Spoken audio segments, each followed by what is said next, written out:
আজকে হচ্ছে গ্লাভসও নিয়ে বের হই নাই, তো প্রবলেম হচ্ছে এটা যে একে বৃষ্টি, ঠান্ডা, বাতাস।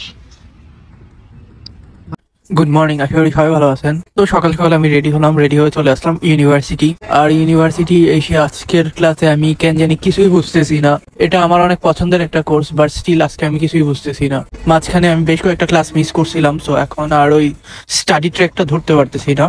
তো আমি ভাবলাম যে ঠিক আছে, যেহেতু ক্লাস বুঝতেছি না, কিছু একটা করি। তো আমি ফিফা খেলা শুরু করে দিছি অ্যান্ড গেম খেলতেছিলাম। গেমও খুব একটা ভালো করতে পারি নাই, ইজি ম্যাচ হেরে গেছি। সো সকাল সকাল আজকে ঘুম থেকে উঠছি, উঠে গেলাম ভার্সিটি। ভার্সিটিতে যাওয়ার পথে ছিল বৃষ্টি, বৃষ্টির মধ্যে ভিজে গেছি ভার্সিটিতে। আরো নিয়ে গেছি সাইকেল। তো আজকে টেম্পারেচার ছিল 7 দেখাচ্ছিল, বাট ওয়েদার আরো বেশি ঠান্ডা ছিল। তো ভার্সিটিতে ক্লাস টেস করলাম। ক্লাসের মধ্যে কি পড়াচ্ছে কিছুই বুঝি না। দেন বসে বসে হচ্ছে ফিফা খেলছি। ফুটবল খেলার পর ওই ম্যাচটাও হারলাম। দ্যাট মিনস আজকে কপাল খারাপ বোঝা যাচ্ছে, সব কিছুতেই হচ্ছে ব্যর্থতা। অ্যান্ড দেন বের হয়েছি, বের হওয়ার পরে দেখি সাইকেলের সামনের ব্রেক কাজ করে না। 2 দিনও হয় নাই যে ব্রেক ঠিক করাইছি। তো এখন আসলাম যে সাইকেল ঠিক করানোর জন্য। এই যে সামনের এই ব্রেক, 2 দিন আগে এই ডিস্কটা আমি চেঞ্জ করছি, অরেঞ্জ কালার যেটা। তো লোকের কাছে নিছি, উনি ঠিক করে দিছে। উনি টাকা দিছিলাম, টাকা নেয় নাই, বলতেছে এটার জন্য টাকা লাগবে না। বাট উনি বলতেছে যে তোর ব্রেকটা হচ্ছে মানে এই টাইপের সাইকেলের জন্য এগুলো ব্রেক না, কজ এগুলো হচ্ছে অনেক হাই স্পিড সাইকেল। তো এটার জন্য হচ্ছে ওয়েল ব্রেক লাগবে। তো দেখি এখন ওয়েল ব্রেক হয়তো এই মাসে না হলেও সামনের মাসে হচ্ছে ওয়েল ব্রেক লাগাইতে হবে সাইকেলে।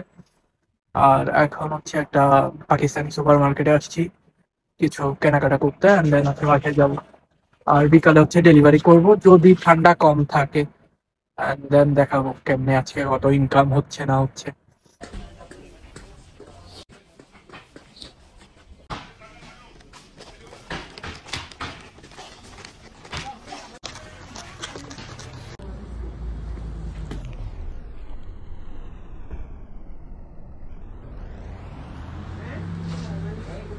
এত কিছু সাইকেল করে নেওয়া এক ঝামেলার, তার উপর সাইকেল যেখানে পার্ক করছিলাম এটা নিরাপদ জায়গা ছিল না। সো এখানে একটা মহিলা দাঁড়ায় ছিল, ওনারে হচ্ছে 20 সেন্ট দিয়ে দিছি, উনি খায় নাই কিছু। তো যেহেতু উনি আমার সাইকেলটা দেখছে, তো এই জন্য ওনারে দিলাম 20 সেন্ট। যাক, গরিব মানুষ খেয়ে আমায় হয়তো দোয়া দিবে।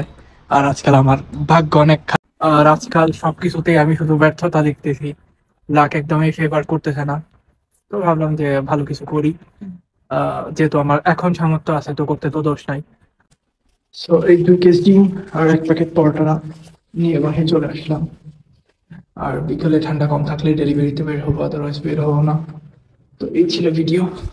তো এখন বাজে 8টা 4, 8টায় বলা যায়। 8টার দিকে বের হচ্ছি, 1-1.5 ঘন্টা করবো। 9টা 30 পর্যন্ত দেখাচ্ছে ভালো রেট, বাট 8:30টায় দেখাচ্ছে বৃষ্টি। 8টার দিকেও বৃষ্টি দেখাচ্ছিল, বাট আসে না, এই জন্য বের হয়েছি। তো বৃষ্টি আসলে চলে আসবো, আর না হয় হচ্ছে 9টা 9:30 অবধি করবো অ্যান্ড বাসা। বাসা থেকে বের হওয়ার আগে অর্ডার, কেন গেট ক্রস করি নাই। আর ভালোই, একদম আমার বাসা থেকে নিয়ে সেন্টারে যাইতে হবে, পারফেক্ট। Delivery done. অ্যান্ড এই জন্যই আমি বলছিলাম যে ল্যাঙ্গুয়েজ শেখাটা ম্যান্ডেটরি না, বাট জরুরি। কারণ হচ্ছে এই যে এখানে লিখে দিয়েছে কাম্পানেলো, মানে হচ্ছে কলিং বেলে ওর কি নাম থাকবে। সো এটা তো ইতালিয়ান ভাষায় লেখা।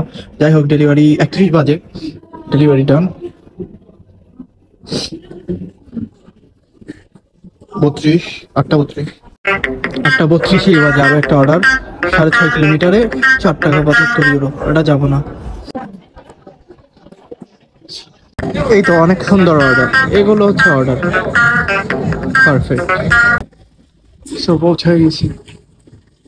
বৃষ্টির কারণে আমি আটকা পড়ে গেছিলাম, আর এই জন্য আমাকে 2 ঘন্টার মতো ওয়েট করতে হয়েছে। সো বাসায় পৌঁছে গেছি, আর ডেলিভারি আপডেট হচ্ছে 18 ইউরো। বৃষ্টির মধ্যে আর আমি ডেলিভারিতে বের হবো না, এই ভুল আর জীবনেও করবো না। পুরো বরফ হয়ে আছে, মানে মনে হচ্ছে যে বরফের টুকরা একটু বাড়ি দিলে ভেঙে যাবে। সো গাইস, আমি কখনো রেকমেন্ড করবো না যে আপনারাও বৃষ্টির মধ্যে বাইরে ডেলিভারিতে যান, কজ ডেলিভারি জবটা মজার, বাট তার মানে এই না যে আমরা হেলথের খেয়াল রাখবো না। অ্যান্ড এই ইউরোপের বৃষ্টিটা খুব একটা ভালো জিনিস না।